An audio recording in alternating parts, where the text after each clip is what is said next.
Well, I finally got the truck running, sort of.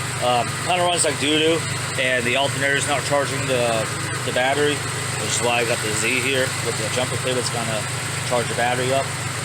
I got the regulator for the alternator. I was just kind of hoping that leaving the stock EFI, I wouldn't have to worry about that, but obviously I'm thinking because that's not the stock computer's not getting a brake signal, it's not charging the batteries, it doesn't know that the engine is trying to run. Not a big deal, like I said, I got the regulator anyway.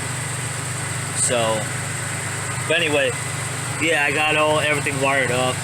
It's pretty much self-explanatory where everything goes. But with the cam and crank sensors, you gotta make sure you have it wired just right. Go online and find a testing thing, a testing procedure on these things, and on the testing procedure on the sensors, and they tell you what wires they are and follow that. But you also need a 1K ohm resistor on each sensor. You want one leg going to the sensor wire, and the other leg going to the power supply wire that supplies the power to the sensor.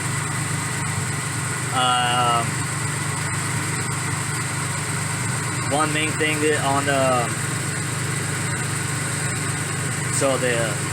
crank sensor is the BR1 wire, and it's the yellow wire in that bundle, where the cam signal sensor wire will be the BR2, and also the yellow wire. And it also looks like my paint's peeling off already on the pipes. Oops. Whatever. I kind of figured that it wasn't going to last. But anyway, yeah. So, like I said, it runs a little like doo-doo, because I got to figure it out a little bit. I think once I get this battery charging properly, it'll be more consistent. So anyway,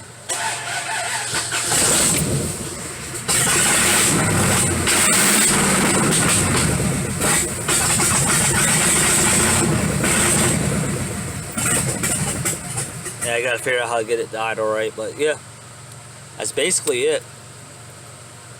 Try it one more time.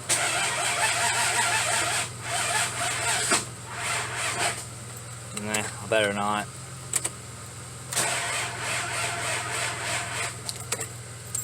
I gotta let it charge for a little bit, but yeah, that's basically it. Project's not done, but it's pretty much finished for now. Like I said, once I wire up that regulator on the alternator, I should be pretty much done. Anyway, I really don't know where I am on the videos. Half the videos I've filmed, I'm probably not even going to post because they're kind of redundant. And anyway, what's up, guys? Got a little problem with the truck. Obviously, I got it running, so that part's not the problem. The problem is it runs like poo. And I've noticed on the laptop that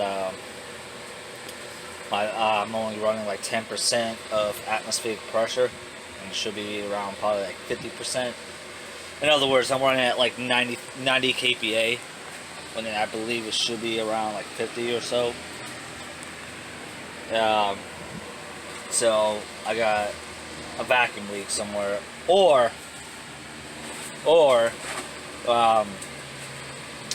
something isn't installed right. And what I think it is the lifters. I didn't know that they were supposed to be installed a specific way. I just threw them in there. Now I think that's what's happening. They're oiling up once you give it real gas, but once you get off the gas, they don't maintain the oil pressure. So it starts running roughly and cutting out and stuff like that, not idling properly. So yeah, so what I'm going to have to do is pull this intake back off, pull the valve covers back off, pretty much get down into the drivetrain again, the valve train again, and just pull the lifters out enough to where I can see where the dot is, because there's a hole on the side of the lifter, and that hole is supposed to be facing up towards the intake. And I think I got a couple of them where they're down towards the head, so I don't have to pull the head off or anything, but I have to pull the front dress off again, at least the top bracket with the alternator and all that. I got to pull these two hoses off, at least lay them off to the side. Got to undo the throttle cable, and I got to undo the harness, but like I'm going to do the same thing I did earlier with the harness and just tuck it up out of the way, bungee cord it up out of the way. So yeah. Also, this thing's running pig rich because I don't have the extension on the header yet, so the fuel air mixture is all over the place. As you see, it got pretty hot and it already peeled off a lot of the paint. I kind of figured out what was going to happen. I'm not too worried about it. So, they look cool while they lasted.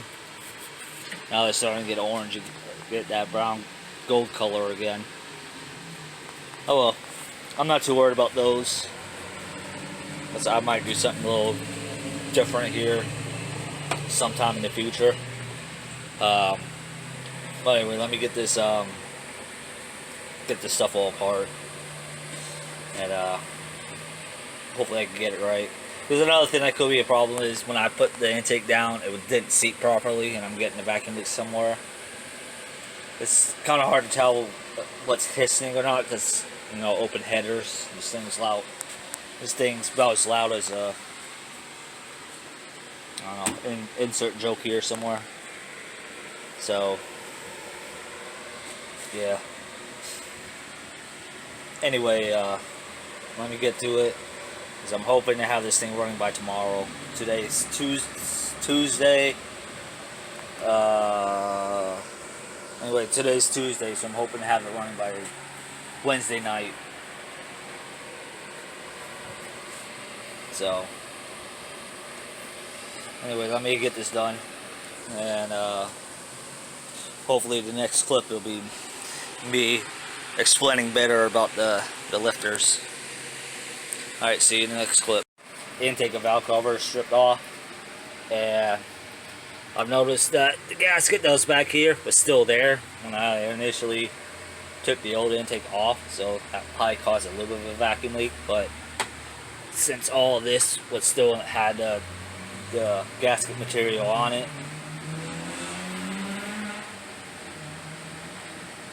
anyway, since it still had the gasket material on it, I don't think that was the problem.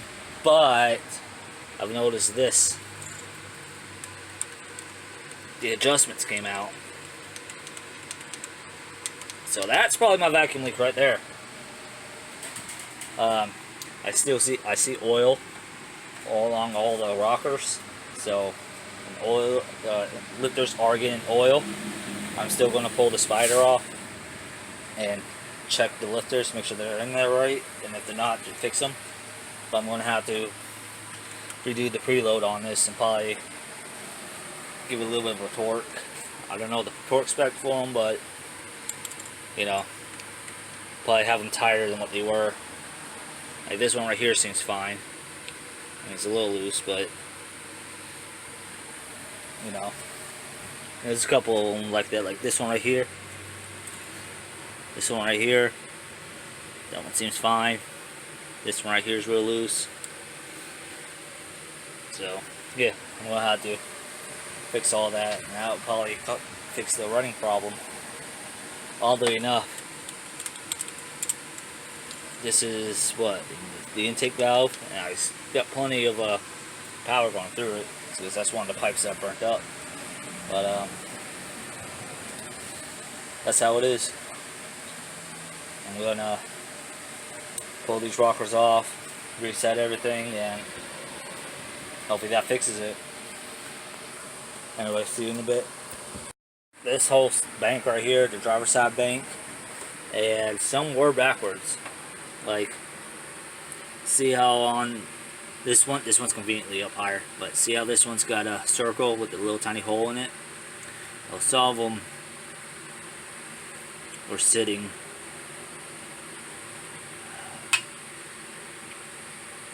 like that with the hole on the other side. It's got to be facing up towards the intake, so like that. And some of them were like that. Oddly enough, this is one that these two were fine, and oddly enough, this is one that was loose. So I think it might have just been mostly a bad adjustment, preload adjustment. Like either the preload adjustment went out on me or something like that. But yeah, so let me get these all fixed and everything put back together, and hopefully I can start it up real quick and it won't be all choppy and trying to die out and everything, or at least have a more consistent idle. Not that surge, like not that 90s D series Honda surging thing that we hearing all the time. That's what it started doing on me. Anyway, see you in a bit. You start up the truck for the first time, for the 5th time.